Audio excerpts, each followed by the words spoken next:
విఆర్ఏలను దాదాపుగా 20,000 పైచిన్కుగా ఉంటే 16,000 మంది పైచిన్కుగా మరి గత ప్రభుత్వంలో ఫిలప్ చేయడం జరిగింది.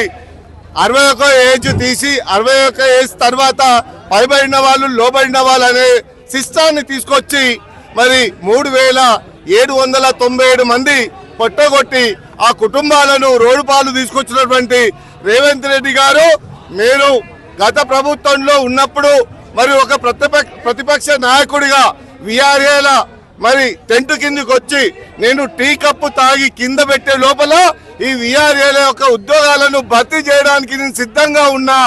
ఈ కేసీఆర్ గారికి ఆ మాత్రం కూడా టైం ఉండడం లేదా, ఈ విఆర్ఏల స్థితిగతులు పట్టించుకోవడం లేదా అని చెప్పినటువంటి రేవంత్ రెడ్డి గారు ఈరోజు మిమ్మల్ని మేము భుజస్కంధాల మీద ఇంటింటికి వెళ్ళి మరి కేసీఆర్ ని ఓడించడం అనేది చిన్న విషయం కాదు.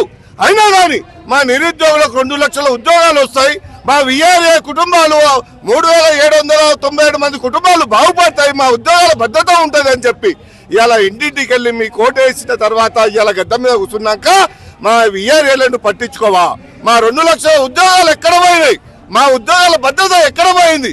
ఇలా విఆర్ఏల ఉద్యోగాలు నువ్వు కాదు తీసేసేది, నీ తాత కాదు కదా, నీ తరం కూడా కాదు అని చెప్పి సవాలు ఇస్తున్నా ఖబర్దార్ రేవంత్ రెడ్డి గారు. ఉద్యోగాలు మా తాతలు ముత్తాతల కాడి నుంచి వచ్చే ఉద్యోగాలు తీసి పక్కకు పెట్టడానికి మీరెవరు అని చెప్పి రాష్ట్ర ప్రభుత్వం గవర్నమెంట్ ఉద్యోగాలు కావాలి, మీరు ఎట్లా తీసేస్తారో మీకు సవాల్ విస్తున్నా. మీరు వెంటనే 61 ఏజ్ కాదు, దీనికి ఏజ్ లిమిట్ అనేది ఉండదు. ఇలా తాత చచ్చిపోతే తండ్రి చచ్చిపోతే కుమారులకు వర్తించేటువంటి జాబుని ఇలా 61 ఏజ్ దాటిందని చెప్పి మీరు పక్కకు పెట్టే పద్ధతి కరెక్ట్ కాదు.